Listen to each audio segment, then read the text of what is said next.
Warahmatullahi wabarakatuh.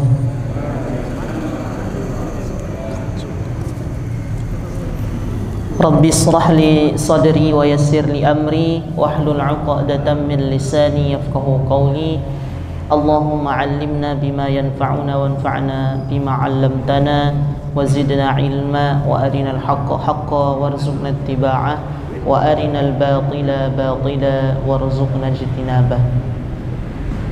Jamaah majelis kajian tahsin yang dirahmati Allah Subhanahu wa taala, pertama-tama tak lupa mengingatkan kepada diri kami pribadi dan kita semua untuk senantiasa mensyukuri segala bentuk nikmat yang diberikan oleh Allah Subhanahu wa taala, baik itu nikmat kesehatan, kesempatan, kekuatan, sehingga kita dapat berkumpul di tempat yang istimewa, tempat orang-orang yang bertakwa, tempat orang-orang yang berusaha terus mendekatkan diri kepada Allah, yaitu Masjid Al-Aman yang sama-sama kita cintai.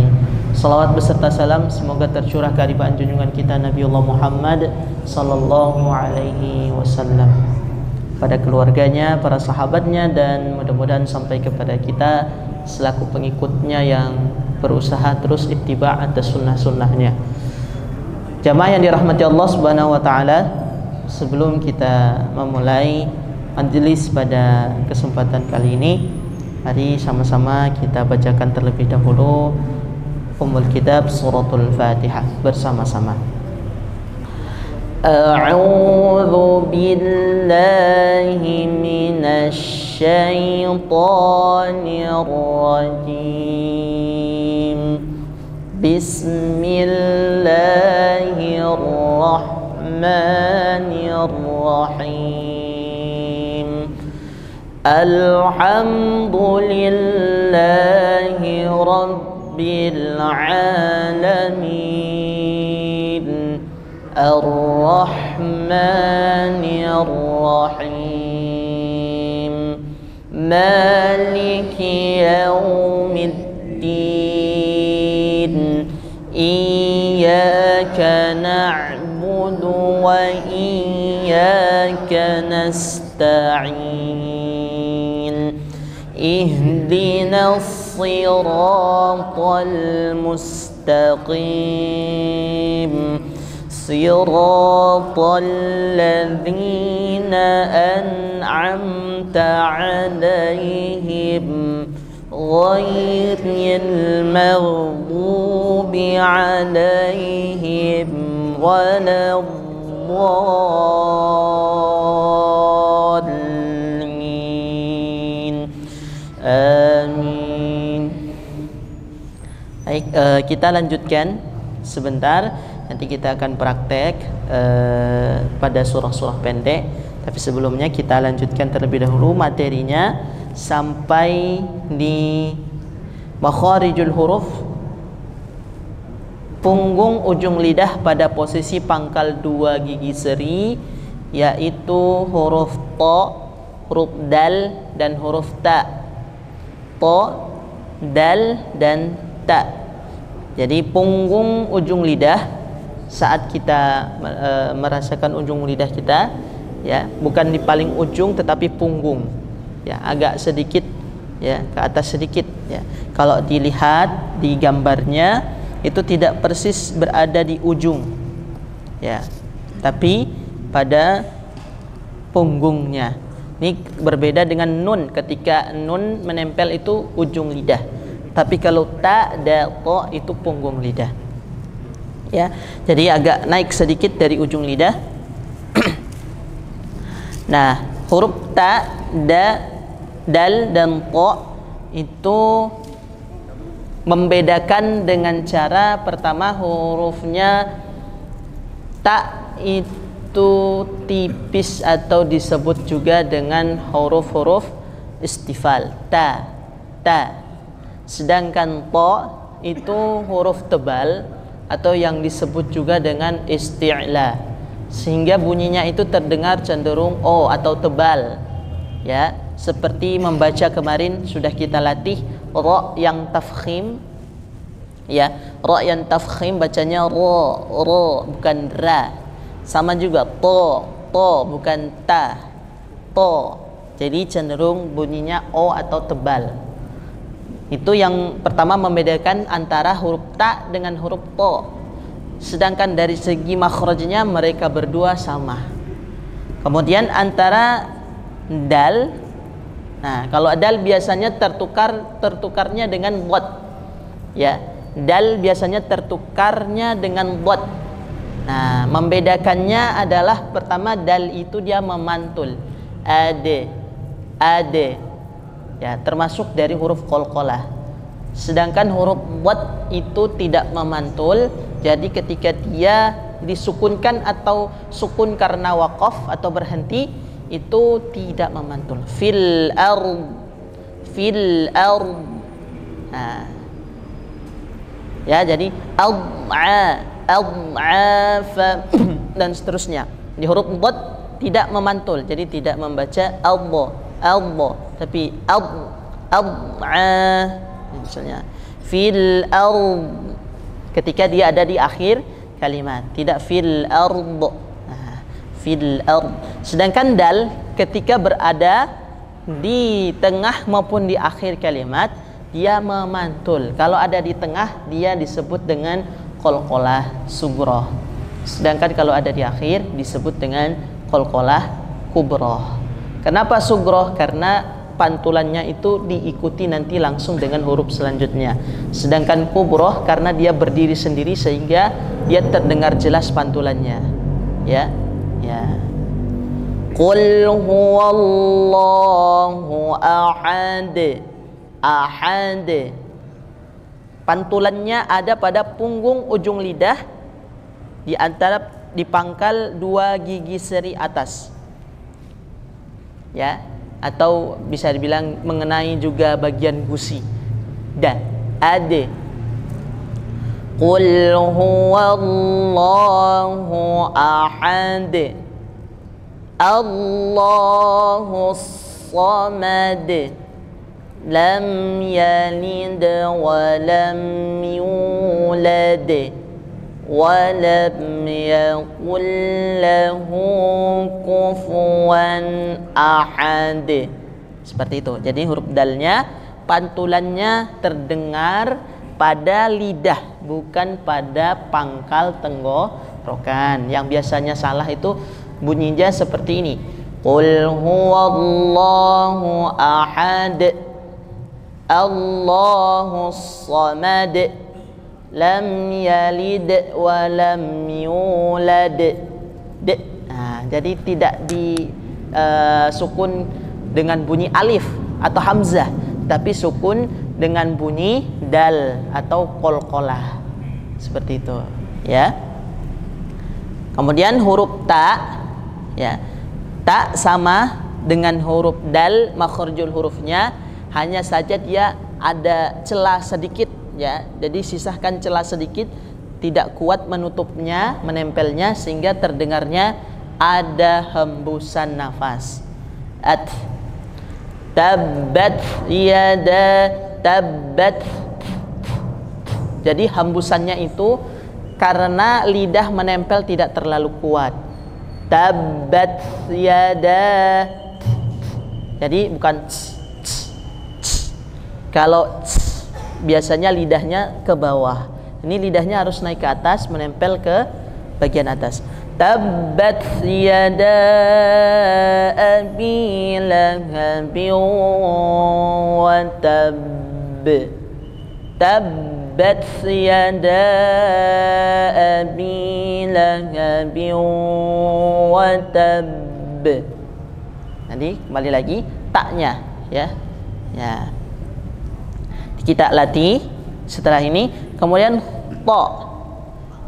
Siratal ladzina an'amta 'alaihim. Ta itu bunyinya o, jadi tidak ta. Siratal tal tebal, huruf tebal. Kalau dia qalqalah, at'amahum pantulannya bukan tipis melainkan tetap tebal. Ya, ini yang sering salah seperti ini. Ate. alto. Nah, yang benar adalah alto. Alto. Pantulnya tetap tebal seperti sebagaimana huruf ta itu. Ya. Baik. Ini lebih sempurna lagi kalau kita lihat di dalam Al-Qur'an, kita cari surah-surah pendek dari belakang. Silakan Bapak Ibu buka halaman terakhir di Al-Qur'an, surah Al-Ikhlas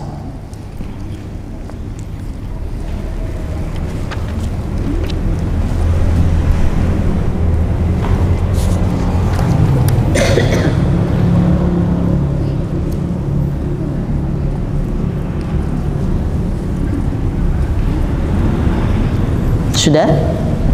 Ya, mungkin itu dulu kita lihat betul-betul.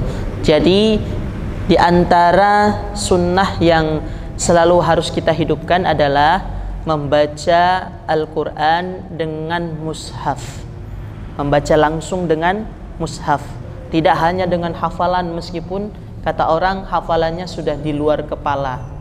Ya, jadi kalau bahasa saya malah luar kepala itu tidak hafal. Ya, kalau di dalam kepala berarti hafal. Jadi bahasa orang itu hafalannya sudah di luar kepala seperti surah Al-Ikhlas, tapi kok pas baca masih salah ya, berarti tidak di dalam kepala, itu di luar kepala beneran ya. Jadi lebih utama meskipun sudah hafal, itu adalah amalan yang utama ketika membaca Al-Quran, dibaca langsung dari mushafnya. Pertama, faedahnya ketika kita membaca dengan mushaf, semua indera kita terfokus kepada Al-Quran. Ya, telinganya, pandangannya, kemudian ucapannya atau lisannya, tangannya membolak-balikkan Al-Quran, itu juga pahala, dan seterusnya. Kemudian dengan membaca langsung dari mushaf, kita lebih bisa mentadabburi, bisa memaknai setiap ayat yang kita bacakan. Beda dengan orang yang menghafal, sekedar hafalan, ini kurang bisa memaknai ketika lebih-lebih lagi dia tidak mengerti bahasa Arab. Meskipun sudah hafal surah Al-Ikhlas, tapi ketika dia melihat satu persatu dengan mushaf, lebih bisa menjiwai dalam membaca. Ya, jadi di antara keutamaan umat baginda Nabiullah Muhammad SAW adalah membaca Al-Quran dengan mushaf, melihat pada mushaf. Maka kita sering-sering berinteraksi dengan Al-Quran dengan melihat mushaf. Kita lihat lagi di surah Al-Ikhlas, surah ke-112.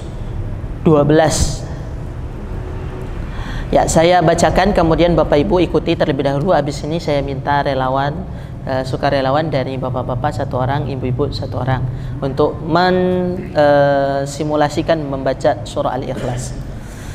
A'udzu billahi minasy syaithanir rajim. Sama-sama, 1, 2, 3. A'udzu billahi minasy syaithanir rajim. Bismillahirrahmanirrahim. Bismillahirrahmanirrahim. Qul huwallahu ahad. Qul huwallahu ahad. Allahus samad. Allahus samad. Lam yalid wa lam yulad. Lam yalid wa lam yulad. Wa lam yakul lahu kufuwan ahad. Wa lam yakul lahu kufuwan ahad. Silahkan dari bapak-bapak, monggo, satu orang saja. Monggo Pak, boleh. Mikrofonnya sudah.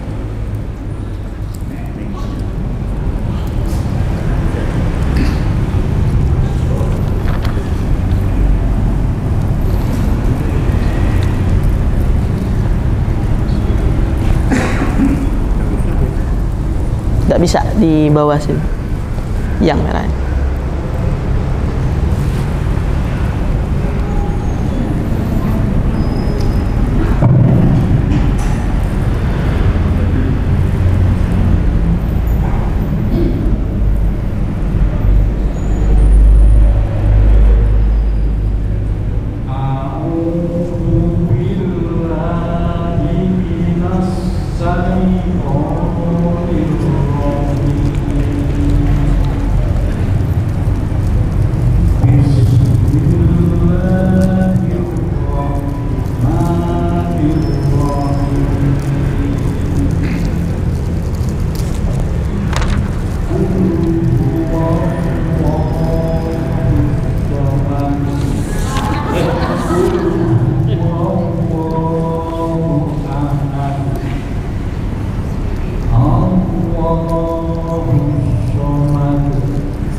Sudah bagus, pantulannya terdengar karena dia qalqalah kubroh.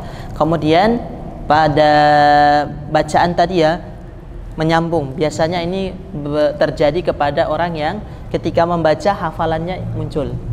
Ya, jadi nyambung ke ayat selanjutnya. Nah, hati-hati ketika membaca, fokus pada apa yang sedang dibaca.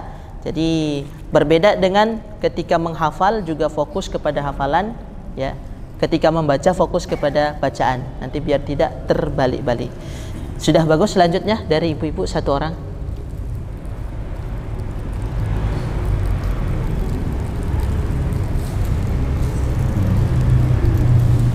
Monggo, sudah.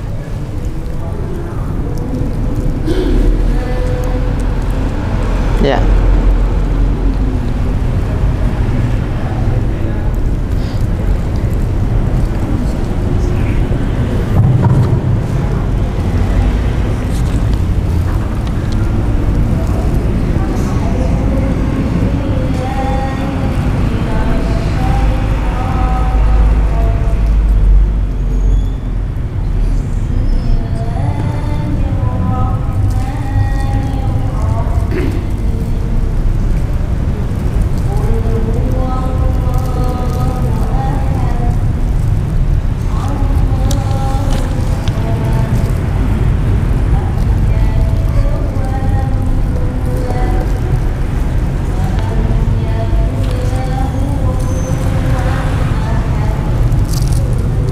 Ya, bagus, sudah bisa mempraktekkan qalqalah.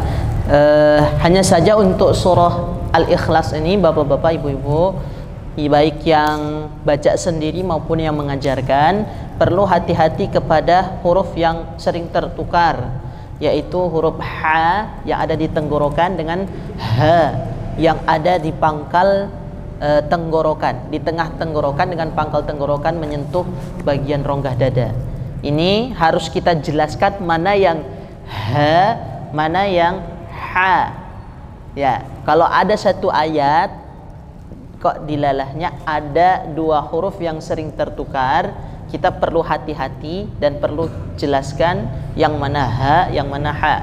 Seperti di ayat yang pertama, Qul huwallahu ahad. Karena berdekatan H dan H-nya. Qul huwallahu ahad. Selanjutnya Allahus samad. Lam yalid wa lam yulad wa lam yakul lahu kufuwan ahad. Ayat yang pertama dan ayat yang terakhir pada surah ini hati-hati tertukar. Jadi jangan sampai ahadnya dibaca ahad atau lahunya Huwallahnya kebaca hawa. Nah, ini mengganti huruf itu juga kesalahan yang harus dibenarkan ketika bacaannya demikian. Baik, selanjutnya pada pada latihan selanjutnya kita lihat surah Quraisy. Surah Quraisy. Jadi kembali kami ingatkan, bukan Al-Quraisy nama surahnya, tapi Quraisy.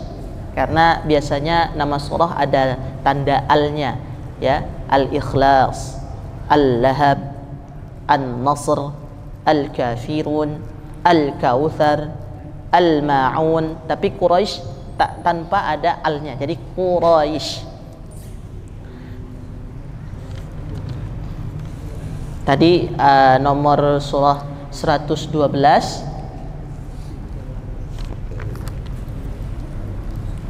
106 sekarang. Surah Quraisy.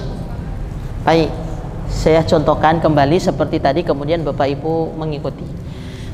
A'udzu billahi minasy syaithanir rajim.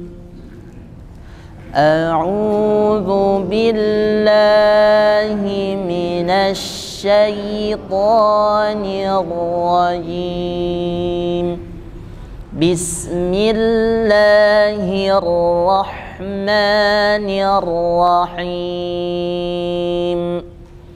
Bismillahirrahmanirrahim. Li'ilafi Quraisy. Li'ilafi Quraisy ilafihim rihlatash shita'i was-sayf. Ilafihim rihlatash shita'i was-sayf. فليعبدوا رب هذا البيت. فليعبدوا رب هذا البيت الذي أطعمهم من جوع وآمنهم من خوف. الذي أطعمهم من جوع وآمنهم من خوف. Ya, silakan dari bapak-bapak.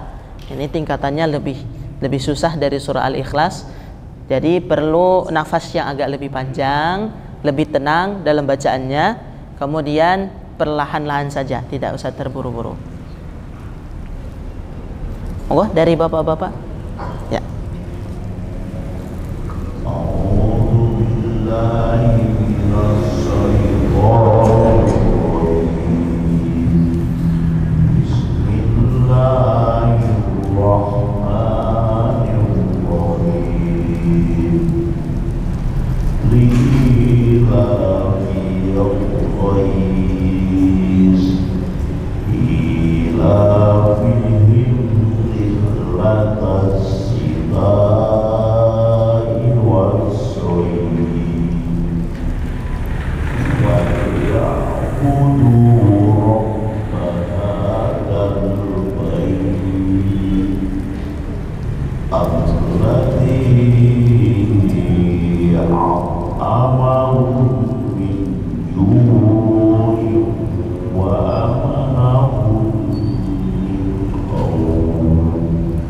Ya, secara tebal tipisnya sudah bagus ya, huruf tebal, ra dan seterusnya.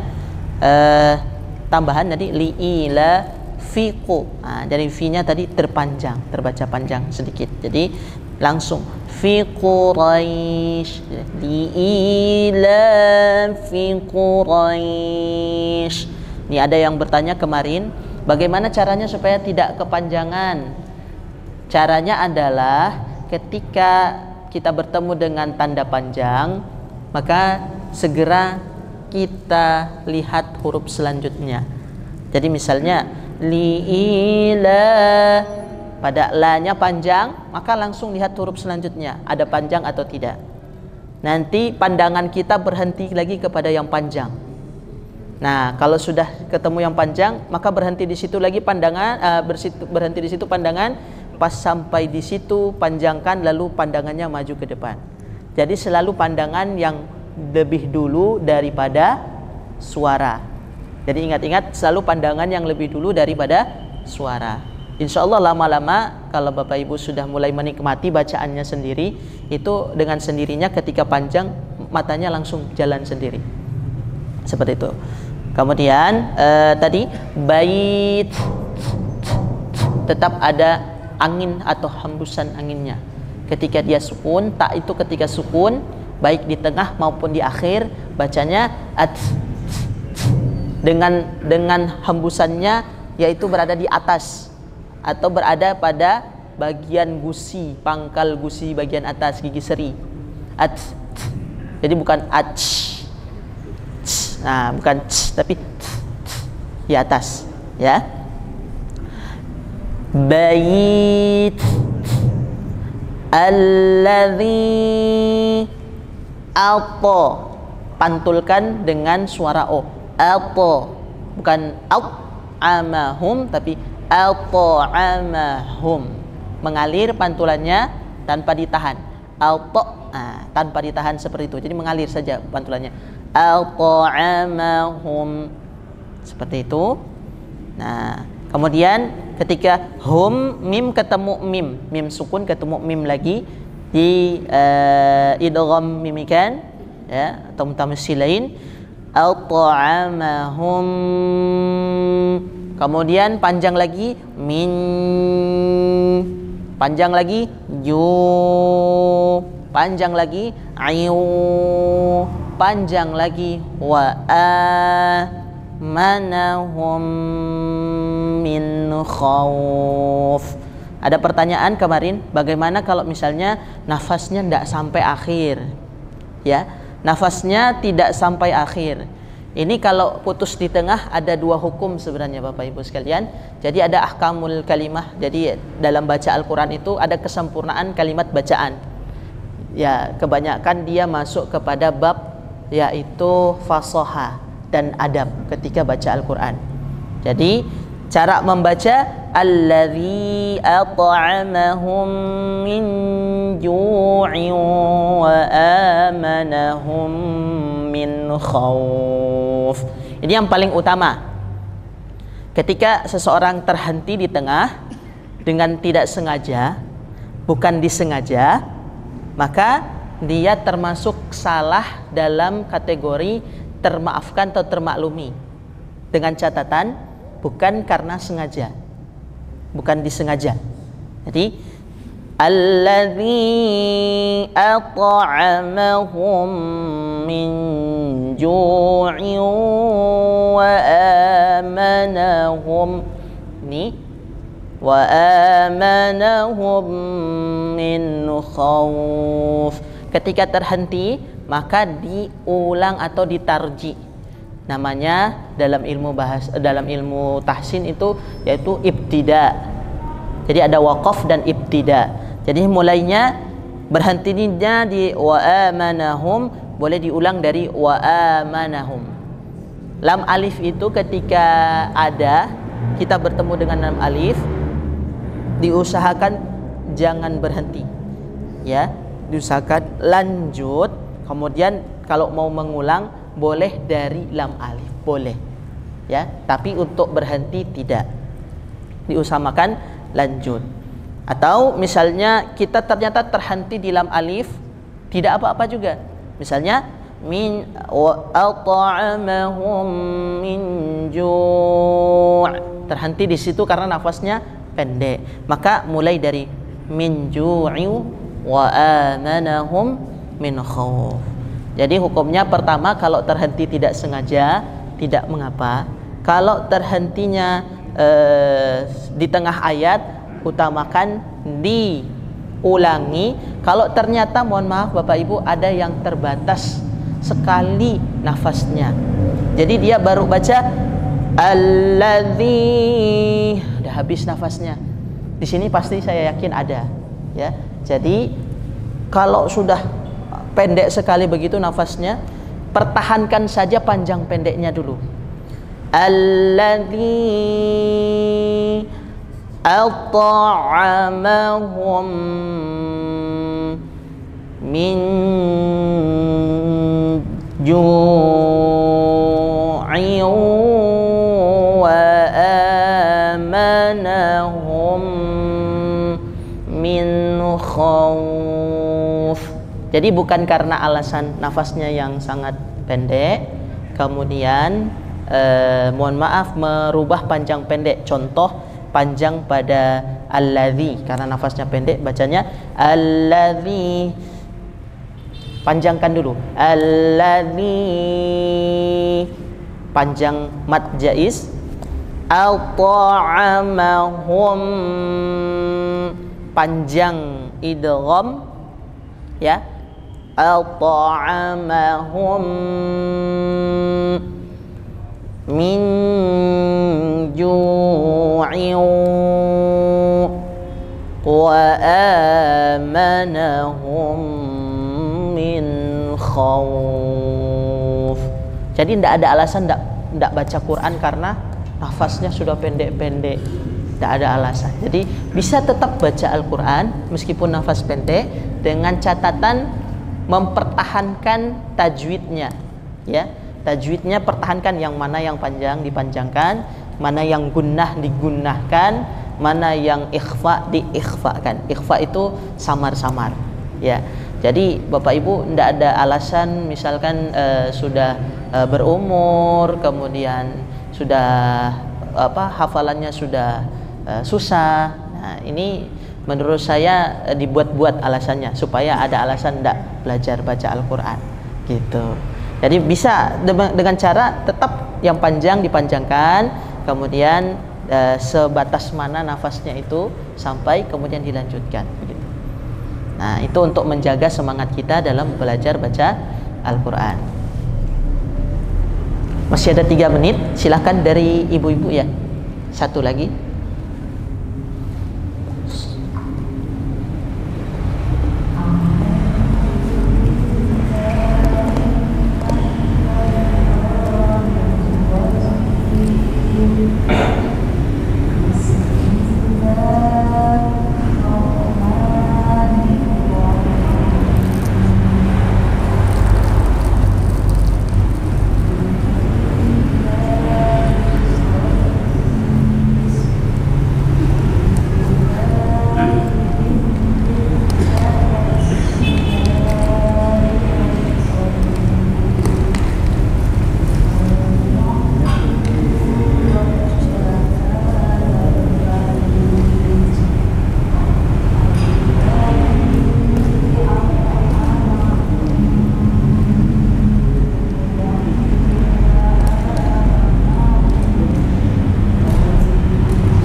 Ya, sudah ya Bu, ya.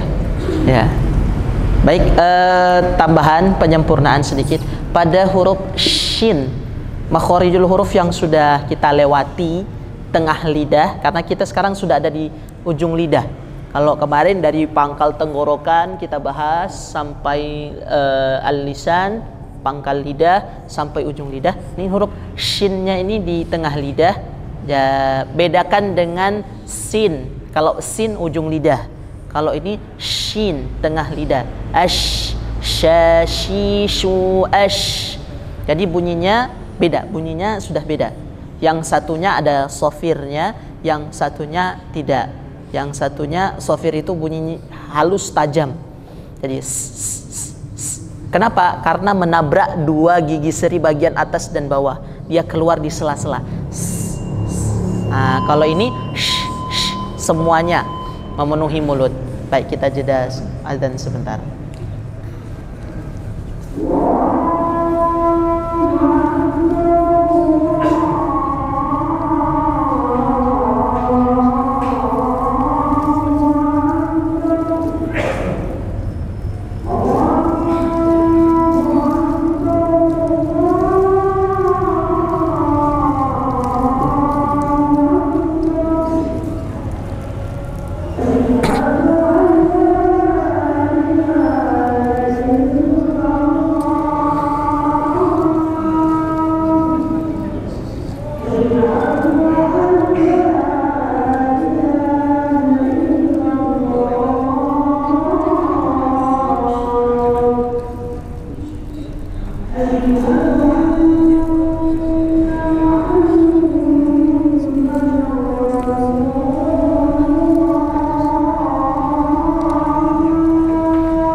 Kita minta waktu 2 menit ya.